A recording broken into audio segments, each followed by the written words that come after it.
Identity and Access Management, Part 10.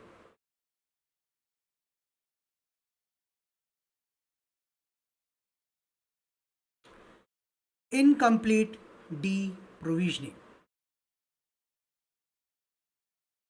Well, it's about failure to revoke access post departure, posing insider threat risk. So, what's incomplete deprovisioning? Well, incomplete deprovisioning refers to the failure to fully remove or disable all access privileges and accounts associated with the user. Could be an employee, a contractor, or vendor after they leave the organization or change roles. The user is no longer supposed to have access, but part of his digital identity, like logins, tokens, or permissions, are still active somewhere.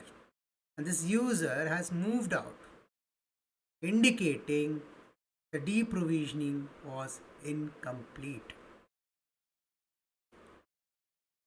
What are the causes? Generally, human error in disabling accounts or revoking access, or user removed in Active Directory but still active in cloud apps, or there is no centralized workflow to ensure full deprovisioning, or privileged or shared accounts linked to user remains enabled, or there is a delayed or broken integration between HRMS and IAM tools, or there is incomplete tracking of all applications, assets, and credentials used by users. So it could be the causes could be manual, siloed, lack of automation, missed service accounts, disjoint HRM IAM sync, or no offboarding checklist. Now, what's the risk of incomplete deprovisioning? Well, former employee can access systems and data. Organization pays for unused accounts. It violates SOX, GDPR, HIPAA, DPDP, etc. Ex-employee can sabotage or steal sensitive data, and orphaned accounts aren't monitored or controlled and you lose visibility. So how can IAM role? What will be the IAM roles in preventing incomplete deprovisioning? Well, you can automate identity changes and exit, trigger deprovisioning on exit events. You can ensure all accounts and entitlements are removed across all the IA system. You can centralize access control, simplifying removals. You can help detect lingering entitlements periodically. Do note, this is how an IAM will help prevent the deprovisioning aspect. It also helps in automatically revoking access to critical systems on exit. It helps prevent continued access via valid session or cached token. So from a best practice perspective, you can automate deprovisioning using IAM tools. You can link your IAM to HRM tools and systems for real-time updates. You can maintain an offboarding checklist for all system, device, roles, and credentials. You can revoke tokens, sessions, and credentials immediately upon exit. You can audit high-risk accounts regularly. You can use SCIM connectors to deprovision across the SaaS platforms. You can terminate physical access in parallel with IT access. You can conduct post-exit access certification to ensure cleanup was complete. In summary, incomplete deprovisioning is a hidden yet critical risk in many organizations. Even if a user leaves the organization, their digital identity can linger and become a backdoor if not properly shut down. IAM helps enforce consistent and automated offboarding, reducing security, compliance, and operational risk. Let's look at from a checklist perspective. So, how can you go about managing this? How can you manage the deprovisioning aspect? First, once you receive the termination or move notification, that should be your trigger. Next is you verify the exit dates and type, whether it's a resignation, termination, or it could also be movement or it's end of a contract. The next step is to disable the primary AD and LD account immediately. Revoke the VPN, Wi-Fi, email, internal portal access, etc. Reclaim access to the cloud platform. Once this is done, remove or deactivate access to all business apps. Terminate federated identity sessions. Reclaim licensed app seats to prevent cost leakages. Disable privileged access in PAM systems. Revoke tokens, session cookies, API keys, and certificates. Collect your ID cards, their badges, and deactivate any biometrics. Recover company issued laptops, phones, and USB drives. Confirm account disablement across all systems via audit logs. Once done, document actions and approval in an IAM ticketing system. Next is flag user accounts for periodic review to ensure there is no reactivation. This is important from documentation and compliance perspective. Overprivileged access. So, what is overprivileged access? Well, overprivileged access refers to a situation where a user, system, or application has more permissions than are necessary to perform their legitimate task. From an IAM viewpoint perspective, it violates the principle of least privilege, a core concept which states that identity should only have access to what they need and nothing more. Now, what are the common causes? Well, user has accumulated privileges over time. He has moved internally, normally categorized as role creeps. A user are assigned high level access by default. That is, default admin rights are given. Access roles are too broad and are not reviewed. This happens when you have a poorly defined roles. Special access granted during an incident are left enabled. You have not revoked it back or taken those access back. IT or manager assigns incorrect roles or entitlement. This happens when there is a manual provisioning, and that's an error which creeps in that process. The machine identities granted excessive access for convenience, wherein service accounts with broad permissions are granted. Not required. There are no regular cleanup of unused or unnecessary access. These are common causes. There could be more based on your organization. See how many more are there beyond what I have listed. There could be few at least. What's the risk of having an overprivileged access? Well, if a user credentials are stolen, attacker gets broad access. A user can access sensitive data beyond their scope. Could violate compliance framework like SOX, GDPR, HIPAA, PCI DSS, etc. A user may misuse privilege for sabotage or theft. It's difficult to enforce segregation of duty or track access. Apps or cloud service might be used inappropriately, so or excessively. These are some of the risks of overprivileged access.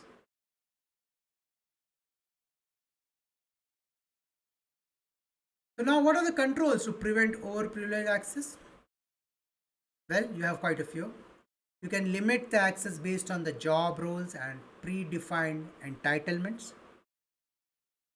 You can dynamically grant access based on user attributes. You can grant temporary access for a defined duration and auto revoke it later. It's a just in time access.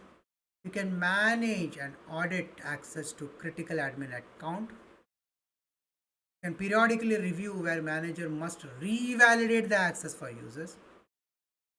You can systematically remove access not needed for a user's role. You can prevent combining access right that could lead to abuse or fraud. There are some of the things that you can do to prevent overprivileged access. From a best practice perspective, start with least privilege by default in your provisioning. Define fine grained roles aligned with business function.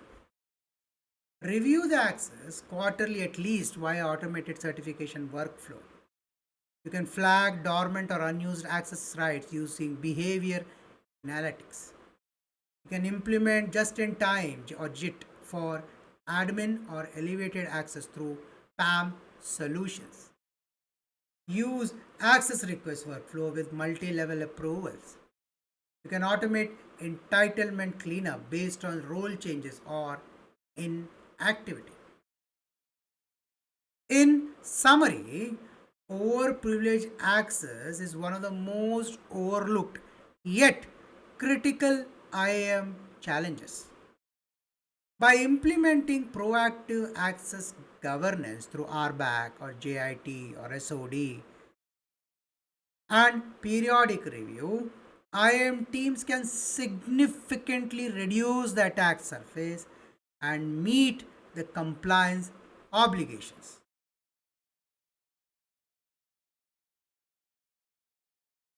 Integration complexity. What is it?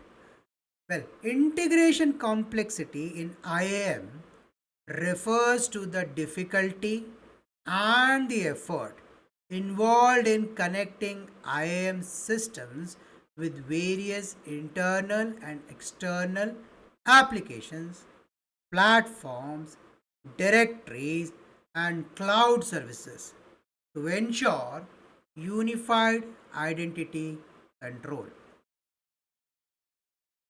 It's the challenge of making sure every app, server, and system speaks the same IAM language and follows the same rules.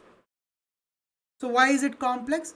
Well, organizations run legacy systems, they have cloud apps, they have on prem services, they have SaaS.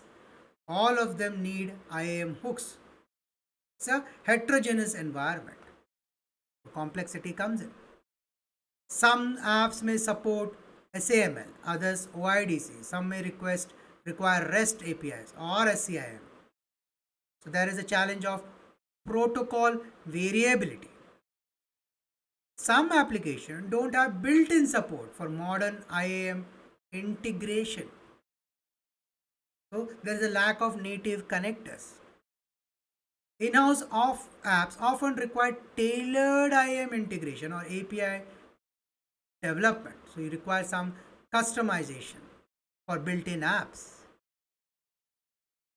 Users may exist in multiple directories. There could be multiple identity sources. Some systems allow fine-grained RBAC, others just simple user roles.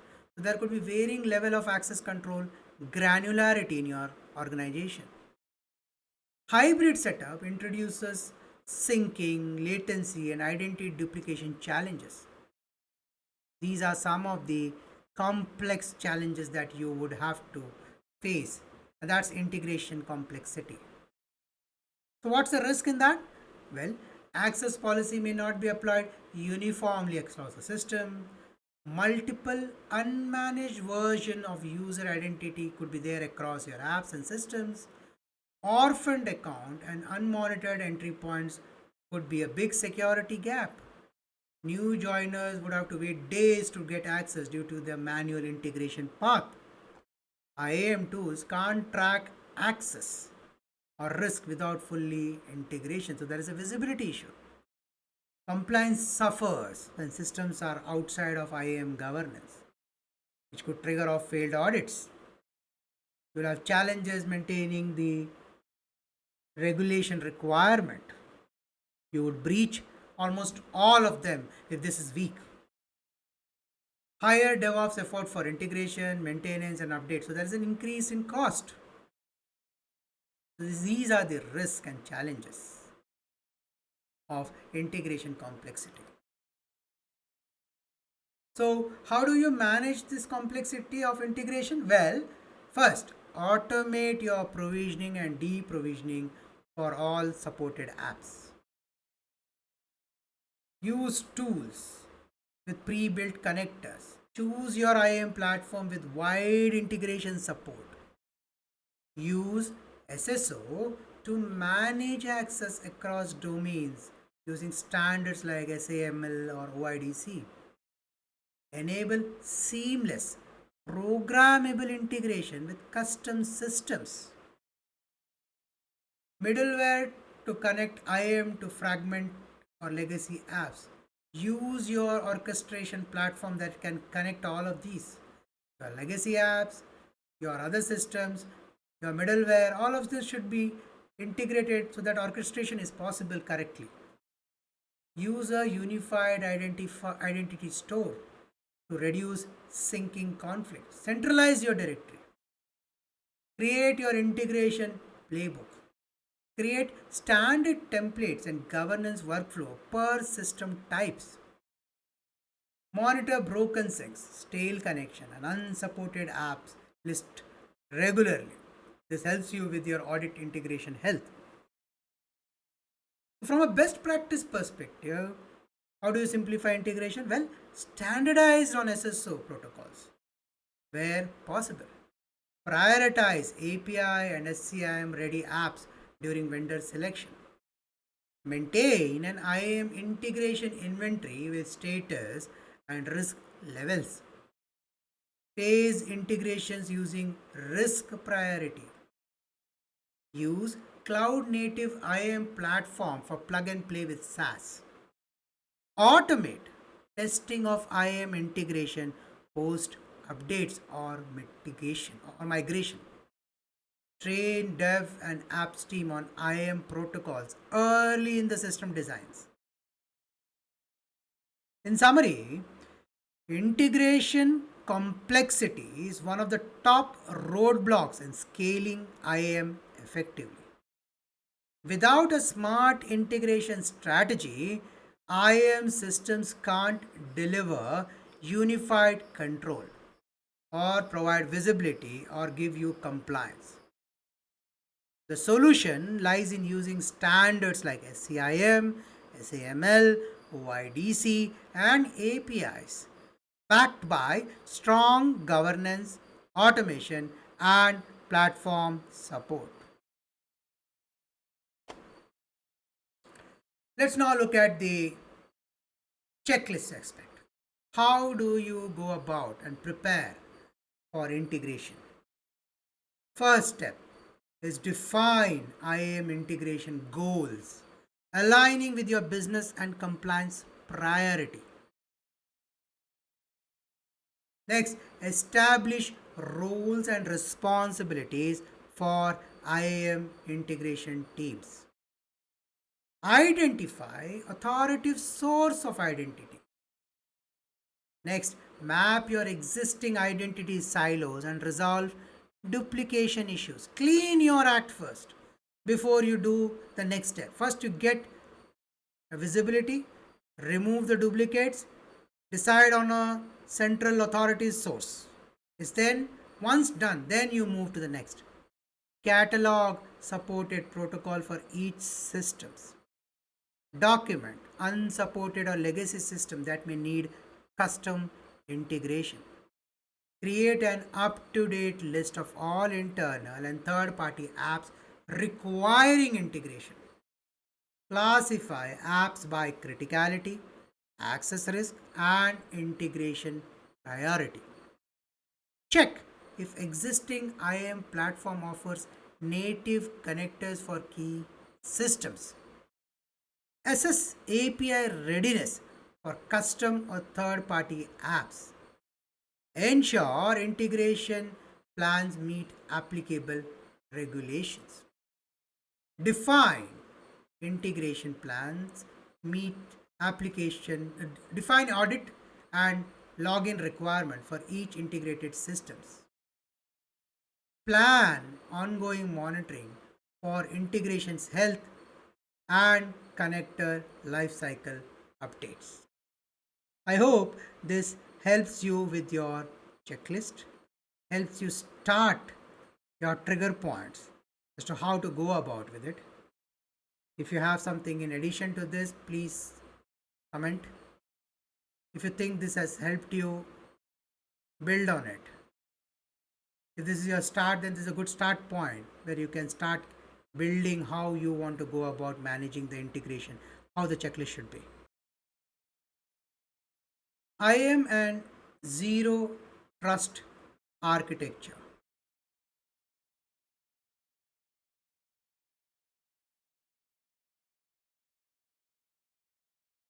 IAM is a critical enabler for zero trust, which assumes breach and mandates verification at every point.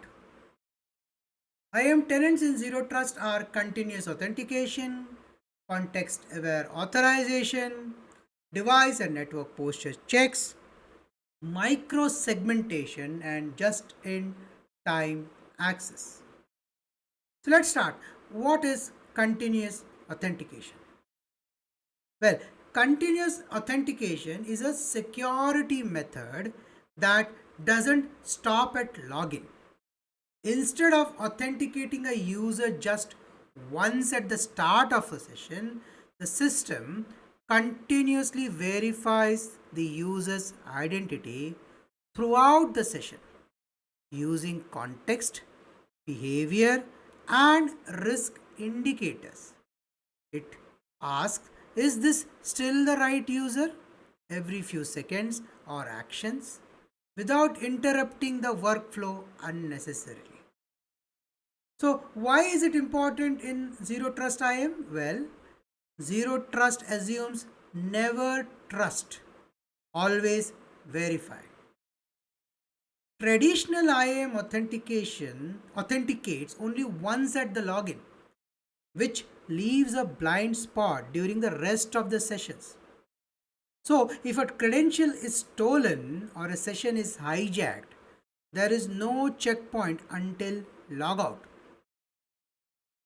Continuous authentication helps close this gap, and it does this by verifying the identity repeatedly without requiring constant logins.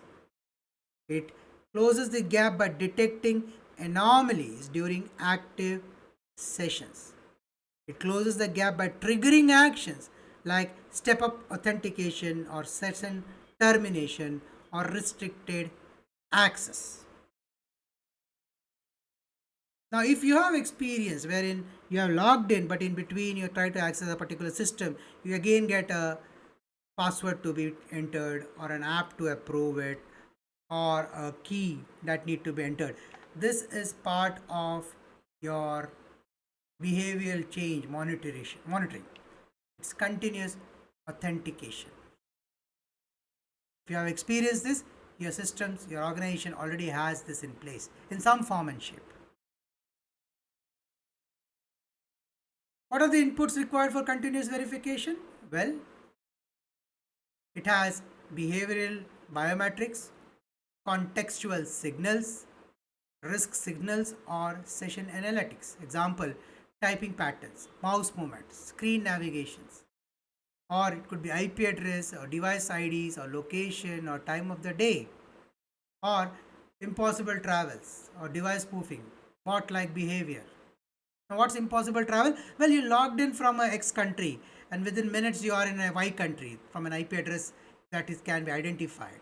That's an impossible travel. If that happens, that's a trigger point, and that's continuous monitoring. It has that understanding of location and mapping onto the user and seeing an abnormal pattern. It uses idle times, sudden activity spike, unusual app access. These are inputs that is used for continuous verification. And if something doesn't match as expected behavior, the system asks for MFA again, or blocks access to sensitive action, or even terminates the sessions. Now, how does it get implemented? Well, you can monitor how users typically act to detect deviations. So you need a baseline. Using behavior analytics, you can do that. You can assign real-time risk scores and take action based on thresholds using your risk score engines. You can request additional authentication when risk increases using your MFA. You can adjust access dynamically based on changes in device, location, etc., which is about context aware policy. You can use threat intelligence to inform IAM decisions, wherein you can integration SIEM and XDR. Now, what's the benefit? Well, it improves security, user transparencies are maintained, adaptive defense are in place, and compliance readiness always. Impact? Well, detects session hijacking or credential misuse in real time. It helps you improve security. It works silently in the background unless risk is detected. It helps you adjust to the context and threat landscape automatically. It aligns with zero trust, NIST, and high assurance framework. What are the challenges? Well, first is false positive. Second is user privacy concern. The next is integration complexity and performance impact. How do you go about mitigating it? Well, false positive can be mitigated by fine tuning your behavioral models and thresholds. User privacy concerns, you can do that, manage it by being transparent and avoiding intrusive data collection. Your integration complexity, well, you use platforms with built-in analytics. From a performance perspective, you can balance frequency of check using UX impact. From a use case example, a user logs in a cloud dashboard from their usual device in India example at 9 a.m. Suddenly, the session shows access from an unknown IP in Germany at 9:03 with rapid download behavior. Well, continuous authentication response flags it as impossible travel. It logs the session, alerts the security team, requires re-authentication if user attempts sensitive action. I hope this gives you a perspective on continuous authentication, the behavior, what it means and how it looks like as an example. In summary, continuous authentication is a core enabler of zero trust IAM. It ensures identity verification is ongoing, it's adaptive, it's risk aware. It treats identity like a dynamic variable and not a one time check mark. Let's now look at a checklist. So we are looking at it from checklist regularly so that it can be practically used by you in your organization. You can run with this checklist. Do note this is your seed checklist. You can build on it or you can use a different checklist which suits your organization, but this can be used as a base reference to if you don't have any. This is a start point.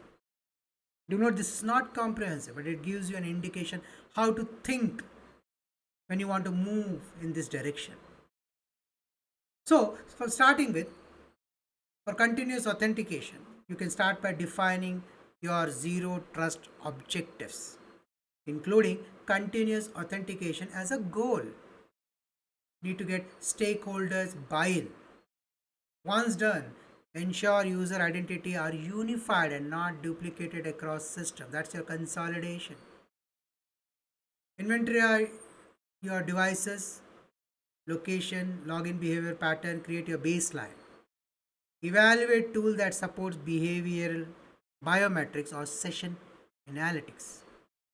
Integrate contextual signals. Then verify the IAM tool support risk-based or adaptive policy. First check whether your tool supports it or not. Then ensure you have integration with SIEM or XDR or risk scoring engines.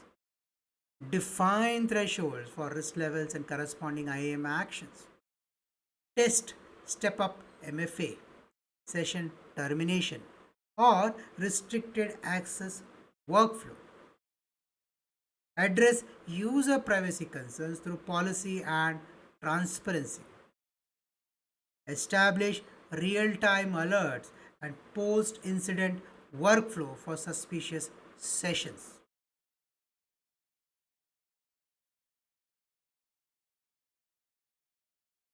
Next is context aware authorization. So, what is it? Well, context aware authorization means that access decisions aren't just based on who the user is, but also on what's happening around the request, like where the user is, what device they are using, what time it is, what action they are trying to perform, and how risky the situation is. It's not just can Savit access the system, but rather should Savit be allowed to access the system from this device at this point and for this purpose. So that's context aware authorization. So why is it important? Well, traditional access control relies on static rules like RBAC that allows or denies access based only on identity and roles. But in zero trust world, trust is never assumed even after login. So we need dynamic real-time decision making that adjusts based on the context. This helps prevent insider threats, session hijacking, or attacks from compromised credentials. So, what context signals are typically used? Locations we discussed, device type, time of the day, network, behavior, authentication, risk scores. So, how does it work? Well, user requests access to an application or data. The IAM engine evaluates the identity, whether what role, what group, what credentials. Context signals are collected: device, IP, behavior, time, and so on. Then the risk engine evaluates all of these context signals, all these inputs. Then the IAM system takes an authorization decision such as grant the access or deny the access or ask for additional, which is prompting for an MFA, or restrict it to read only mode. These are all the decisions which an IAM can take based on the signals that it has received. So this is how a context aware authorization would work. So how do we implement context aware authorization? Well, first, define access policy based on business sensitivity. Next, enable contextual signal collection. Integrate with identity risk engine or threat intelligence platform. Set your policy rules using local condition. Example, if device is unmanaged plus the location is untrusted or blocked access. Test the policies in silent mode to reduce false positive. This is one of the most critical part. Just go big bang and apply it. You are bound to increase incidents, service issues. So go in a test mode. If you have a test environment, fantastic. If not, then select your group. Do let the group know about what you are doing. They are aware. There's no panic button pressed. Go live with adaptive enforcement. and monitor the outcome and adjust threshold over time. So, what's the benefit? Well, it prevents inappropriate access even with valid credentials. Access is tailored to the situation, not just user identity. It adjusts security dynamically to evolving threats. Rich context for compliance and investigations help in auditability. From a challenge perspective, you have policy complexity.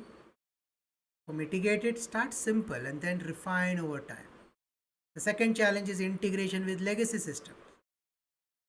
To mitigate it, use your IAM broker or access gateways where possible. From a context signal reliability perspective, validate and normalize inputs across device and platform. That's your mitigation. User experience is the next challenge. They have to feel disruption. Well, mitigate it, use minimize the prompts unless absolutely necessary. I would even go that to improve your user experience, set the user expectations. Let them know what you are doing. That would give you some breathing space, leverage. Example, a finance employee tries to access payroll data from a personal phone at 2 a.m. from a new country. The policy decision ideally would be deny access due to unmanaged device and unusual time and unfamiliar locations. That's context aware authorization in action. Now, IAM tools which support this. Again, the same tools, but to understand the different capabilities. You have conditional actual policies, then you have adaptive MFA, device trust, risk scoring. These are some of the capabilities of each of the tools. Well, others also will have similar one, but these are their strengths, the key areas of capabilities. You have context-driven access with policy orchestration when it is IBM Verify. You can also have contextual PM policy and session risk with CyberArk. In summary, context-aware authorization is a smarter, adaptive way to grant access. It enhances traditional IAM with real-time awareness, making zero trust actionable and resilient. It shifts the question from who are you to are you behaving in a way that justifies continuous access right now?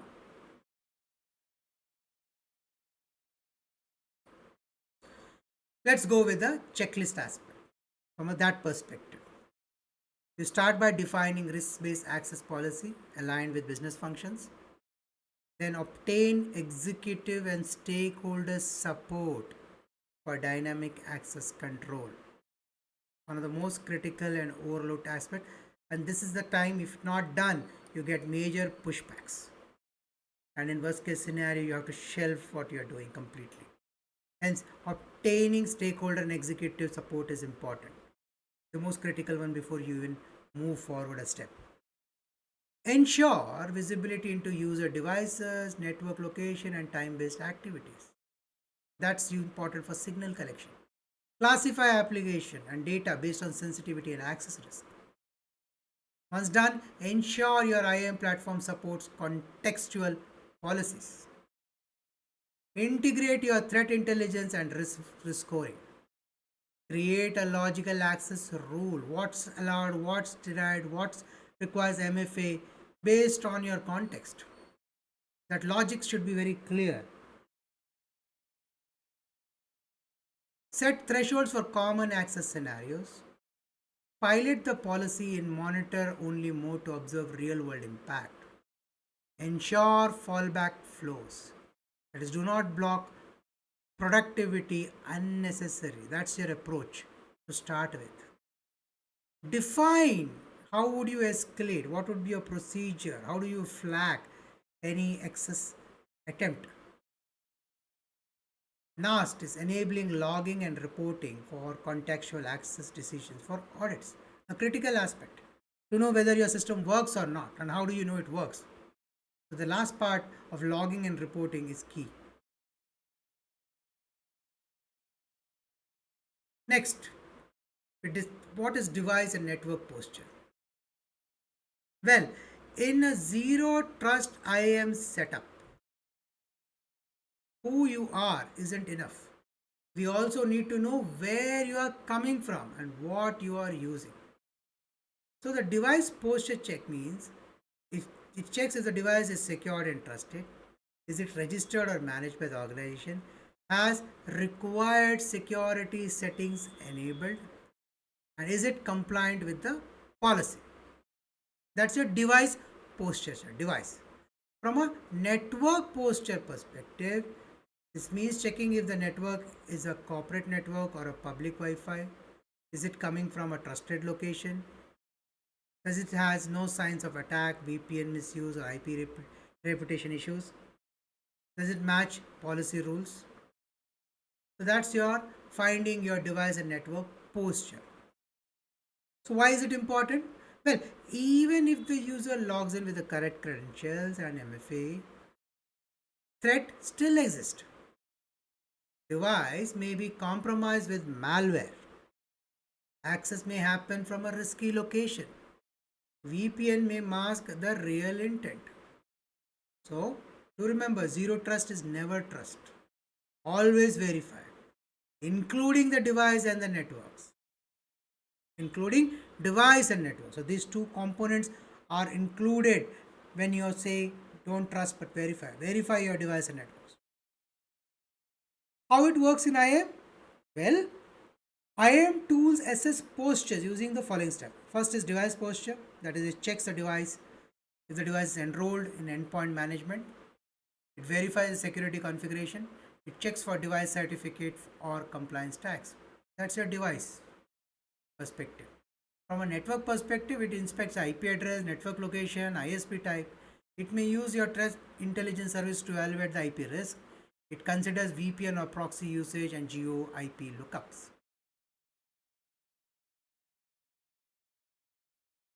So based on the check, IAM can give full access if it is managed device and from a secure location, or it can set up a MFF or limited access if it is from an unmanaged device but from a secure location.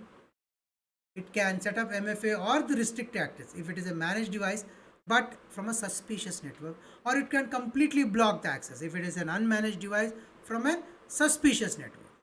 These are different combinations how this will go about. Now, tools which support this, well, there are quite a few which we've already discussed in some form and shape, but it also has this functionality. Capability include conditional access and interior integration for device compliance, helps with zero trust. It has a policy engine to support device context and network risk. It is facilitates or has the capability to mean context aware policies, device fingerprinting. It also has the capability of deep inspection of network traffic tied to identity and posture. Different tools, different capabilities. But do note, these capabilities are not unique to those tools. There are many capabilities which would be across the tools. But then, this is a good start point to check whether this is what are the capabilities with each of these tools and which one suits you the best. From a real world example, a remote employee logs in from a personal laptop using public Wi-Fi in another country. IAM would evaluate device is unmanaged, network is public and unknown, hence access is denied or restricted to low risk applications only. Basically, it can take a call on various aspects. It can completely deny or it can restrict or it can allow only for application with low risk. So that's a combination of decision which can be taken if this is in place. In summary, device and network posture checks strengthen the IAM decision by evaluating the trustworthiness of the environment, preventing access from compromised or non-compliant systems, enabling contextual risk-based decision that fits the zero trust model. Let's now look at from a checklist perspective, how to go about it. Start with ensuring all corporate devices are enrolled in your MDM systems. Tag or categorize devices by trust level. Check if antivirus and endpoint protections are active and up to date. Ensure OS patching and disk encryption policies are enforced. Define what's allowed and blocked IP range. What is the VPN usage and geographic restrictions. Integrate IP reputation services to detect risky locations or anonymizers. Connect posture signals to IAM tool. Enable adaptive access decision based on poster risk scores. Implement conditional access rules based on device network compliance. Set up real-time alerts or for suspicious devices or network behavior. And last, log all the access decisions and postures evaluation for audit readiness. I hope this checklist helps you to trigger your thoughts on how to go about with this. Micro segmentation. Micro segmentation is the practice of dividing your network and systems into small, isolated sections, each protected individually and independently. The idea is simple. If an attacker gets in, they shouldn't be able to move freely within your system. From an IAM perspective, access is tightly controlled based on identity and context within each segment. So, even if a user is authorized in one segment, they can't automatically access others. So, how it works? Well, each app, workload, or data source lives in its own mini zone. Access rules are defined based on roles, device postures, and needs. IAM platform enforces who can talk to what, just like firewalls. Example, a user can access HR system but not the payroll database, even if both are on the same cloud. So what's the benefit? Well, stronger isolation. You can contain the attacks to a small area. Granular access, wherein you can limit user movement between segments. Better visibility. The IAM log reveals exact access attempts per segment. It reduces lateral movements. That is, even with valid credentials, movements are blocked. So these are the benefits.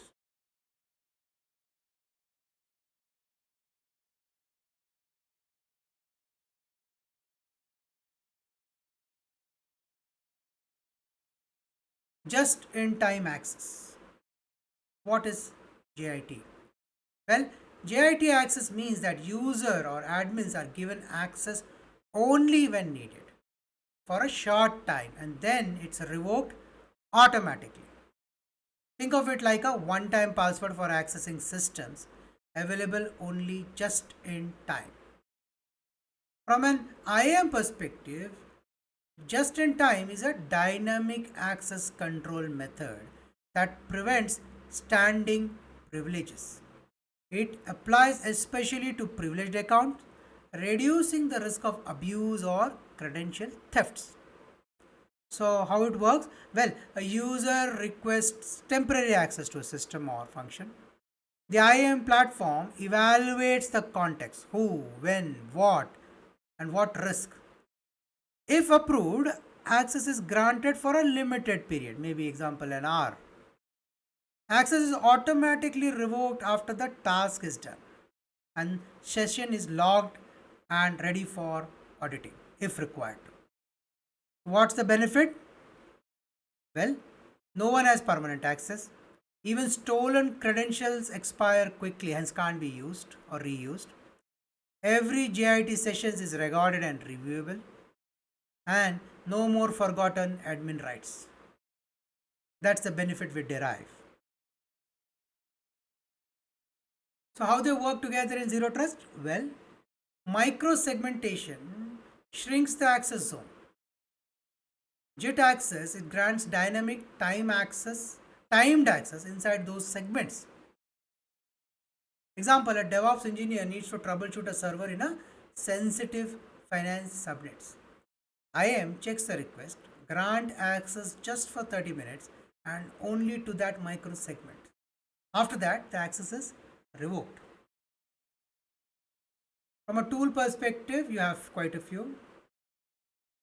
Micro-segmentation in CyberArk, Azure-based segmentation for Entra. Okta works with integration. Ping identity requires API-based control zones, and full segmentation by apps and site possible via Zscaler. From a JIT perspective, you have different tools with different levels of support as shown on the screen. In summary, micro-segmentation is about breaks the network environment or app environment into secure, isolated parts. Just-in-time access gives user access only when needed and only for how long it's needed. Together, they reduce the attack surface, enforce least privilege, and align your IAM with zero trust principles. Let's now look at from a checklist perspective. You first define micro segmentation strategy and aligned should be with business and data classification. Obtain executive buy-in for zero trust and JIT access policy change. You need this part. Once done, identify your existing segmentation tools. What do you use? Then ensure IAM tools support JIT provisioning and revocation capabilities. Once done, map your critical assets to access zones with least privilege requirements. Design role and task based access policies per micro segment. Configure JIT workflows with approval and access time limits. Enable automatic revocation and session expiration after the access periods are done. Log and alert for all JIT sessions and cross-segment access attempts. Then audit your policy enforcement, session logins, and JIT usage periodically. This should help you start with micro-segmentation and JIT implementation in your organization. Let's now look at CAP. Now, what's this CAP all about? Well, CAP, UEBA, SDP are technologies that support ZTA. CAP is conditional access policy. UEBA is user and entity behavior analytics. And SDP is software defined parameters. So now we are going into the first one, which is CAP. CAP are dynamic security rules that determine who can access what, under what condition, and from where. They are a core enforcement mechanism in zero trust IAM. Think of CAP as if then security logic. That is, if the user meets certain conditions, then allow or restrict the access. So why are CAP important in zero trust? Well, zero trust assumes no implicit trust. Not for user, not for device, not even inside the corporate network. Conditional access policy brings this idea to life by allowing access only when contextual trust signals are satisfied. Example, well, user is logging from an unfamiliar location. In such cases, it requires multi-factor authentication. Or a device is unmanaged and are not compliant. In such cases, it would block the access or restrict to a limited apps. Or a login occurs outside business hours. In such cases, it would require additional approvals. Or the role is privileged. Then in that case, you'll have a JIT access. Or IP is from outside the trusted country list. The action would be simply denied. So, what are technologies supporting CAP from a zero trust perspective? Well, Microsoft Entra ID is an industry leader in CAP. Supports user, device, risk, sessions, and location aspects. Okta provides an excellent contextual access with device trust, geolocation, and behavior signals. Ping Identity, it has an adaptive access policy based on custom risk scoring and API signals. Cisco Do, well, it has a risk-based MFA and access policies are based on device health and networks. Google Workspace, well, it has a context-aware access based on IP, device, and identity context. Most of you are familiar with this. You would have also dealt with in your day-to-day. Suddenly you get a pop-up, hey, someone has access from different location. That's your cap in play in some form.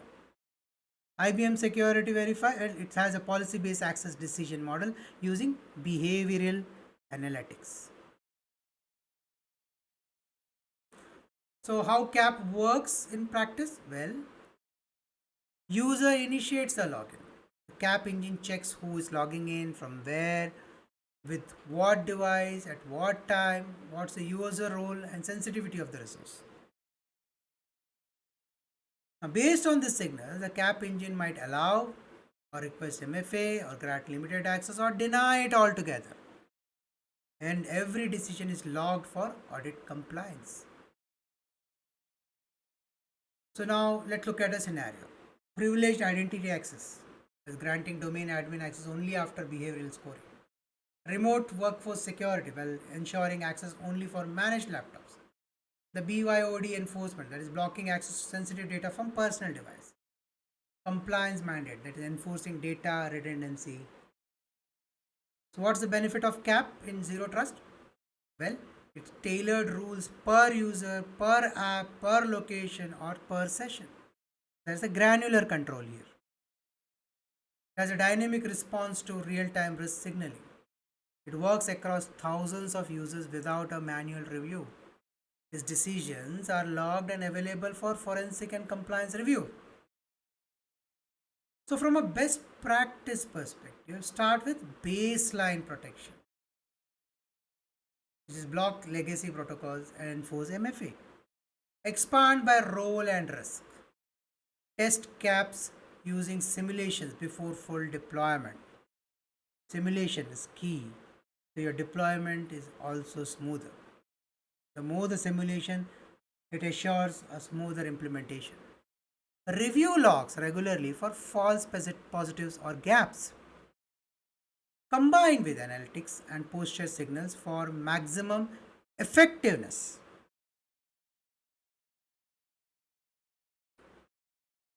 In summary, conditional access policy, what it does? Well, it rule engine that controls access based on risk. It is used in IAM tools. It supports zero trust by validating identity, device, and context. So caps are the security brain of IAM in a zero trust model, making real-time access decisions based on trustworthiness, not just identity. So now let's look at from a checklist perspective. Start by defining the CAP strategy, aligning with your zero trust and business risk profile. Assign owners for CAP creation, approval, and periodic review. Ensure CAP engine ingest user identity and group membership signals. Ensure CAP considers device compliance, OS versions, and geo IP locations. Incorporate behavioral risk, session risk, or real-time threat intelligence. Define enforcement actions like allow, deny, limited access, or requiring MFA. Test your CAP in report only or simulation mode before enforcing them. Enable centralized logging for CAP decisions and access attempts. Allow CAP rules to adapt dynamically based on context change. And last, map the CAP rules to regulatory needs. This helps you dealing when you are dealing with the regulator's requirement.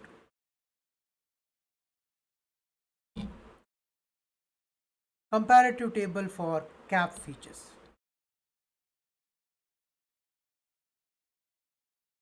Well, from a context-aware perspective, Microsoft Entra, Okta, IBM Security, or Ping Identity supports it. Fully support. In Ping Identity, it supports via Ping 1 policies. From a real-time risk-based evaluation perspective, it's native for Entra. Okta is used with adaptive MFA. Ping Identity uses with behavioral analytics, it's an add-on. IBM Security is a risk engine integration requirement is there. Similarly, it supports time-bound access, all of the four. From a role or granular perspective, condition perspective, detailed one from Entra, requires some customization in Okta. It supports nested conditions, and IBM Security has a rich conditional logic. You can pause the screen, you can look at the table and see how or which one works for you.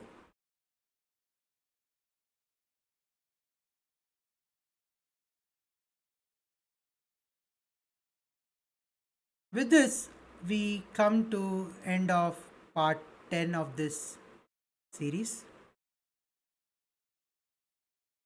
This is your host, Savit Vittal Salian. I'd like to thank you again for the time that you invested. If you think this has helped you in some form and shape, do like and subscribe so that you will know when the next video gets uploaded. Do share it with your colleagues who you think can benefit from this.